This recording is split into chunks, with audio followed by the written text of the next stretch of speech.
तो कभी बोलो नहीं कौन दियो। स्वामी केशवानंद राजस्थान कृषि विश्वविद्यालय बीकानेर सब्जेक्ट अभी मैं बोलो ना कुण मना करे था ने अब आपनो सब्जेक्ट है कोनी संशोधन विधेयक 2020 पर मुझे बोलने का मौका दिया, इसके लिए मैं बहुत बहुत धन्यवाद देता हूं।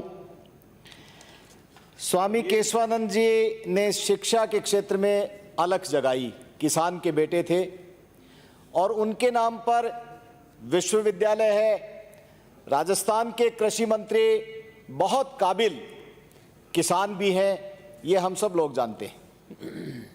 लेकिन स्वामी केशवानंद जी से मैं जहां कहीं भी है, मैं प्रार्थना करता हूं कि हमें माफ कर देंगे। आज उनके नाम पर जो विश्वविद्यालय है, उस विश्वविद्यालय की जितनी दुर्गति है, ये किसानों के लिए अभिशाप बन गया है। किसान और कृषि, ये देश किसान और कृषि के ऊपर आधारित देश है। हम सब लोग किसान की बात करते हैं, लेकिन किसान की बहबूदी के लिए हम कोई भी नहीं सोचना चाहते। ये सही बात कह रहे हैं मेरे से पूर्व वक्ता कि विश्वविद्यालय में किस तरह से हम कब्जा कर सकें, किस तरह से कुलपति को हटाने के सारे अधिकार हमारे अंदर समाहित हो जाएं, ये तो हम सब करना चाहते हैं, लेकिन किसान के बारे में कोई नहीं सोचना चाहता है। मेरे से पूर्व वक्ताओं ने बहुत सारी बातें कही कि भरतपुर से आने वाले सदस्य ज्ञान दे रहे होंगे, लेकिन मैं ये मानता हूं कि कृषि मंत्री जी स्वयं काबिल हैं, इनको किसी के ज्ञान की आवश्यकता नहीं है। दो तीन प्रार्थना मैं जरूर करना चाहता हूं कि राज्य सरकार निरंकुश इस बिल के माध्यम से संशोधन करके निरंकुश होना चाहती है। वे किसी के अंकुश में नहीं आना चाहती है, अपने मन मर्जी से सारे फैसले करना चाहती है, इसीलिए ये बिल लेकर के आ रही है। इस बिल के अंदर किसान के भले की मंशा जरूर आप इसके अंदर डालिए। कौन से ऐसे अनुसंधान हम प्रयोग कर सकते हैं, किसान के लिए कौन सी ऐसी हम खेती के लिए नए कोर्स चालू कर सकते हैं, किसान किस तरह से आगे बढ़े।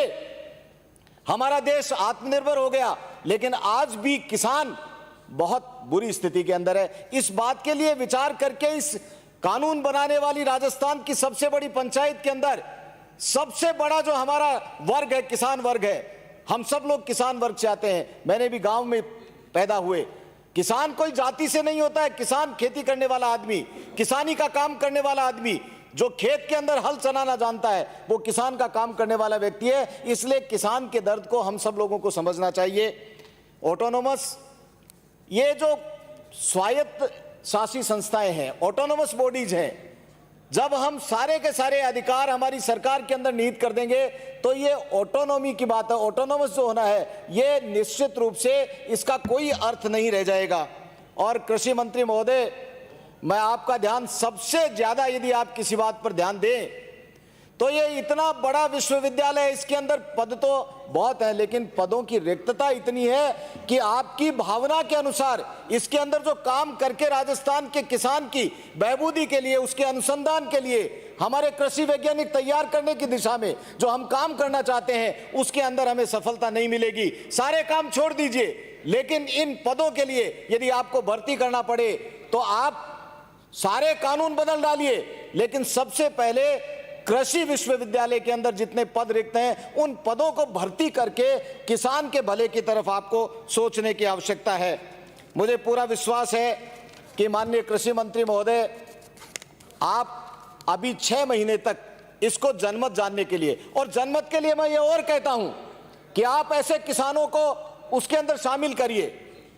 बड़े बड़े किसान आपके संपर्क में हैं, उन किसानों को पूछिए कि आपके यहां किस तरह से इस कृषि विश्वविद्यालय को उन्नत करने के लिए, आपकी भलाई के लिए, आपकी उन्नति के लिए, आपकी बहबूदी के लिए हम काम करना चाहते हैं। हमारी मंशा में कोई खोट नहीं है, तो आप हमको राय दीजिए। इसलिए इसको 6 महीने के लिए जनमत जानने के लिए प्रचारित करके और अन्य लोगों से राय लेकर के इसको प्रचारित किया जाए। जब तक के लिए 6 महीने के लिए इसको जनमत जानने के लिए प्रचारित करें। धन्यवाद। स्वामी केशवानंद राजस्थान कृषि विश्वविद्यालय बीकानेर संशोधन विधेयक 2020। इस बात के साथ मैं मेरी बात को आगे बढ़ाना चाहूँगा कि मेरे बहुत सारे साथी इस बात की चर्चा कर रहे हैं कि राजस्थान की सरकार निरंकुश होना चाहती है और कुलपति को हटाने के लिए ये विधेयक लेके आई है। मैं आपका ध्यान इंगित करना चाहूँगा कि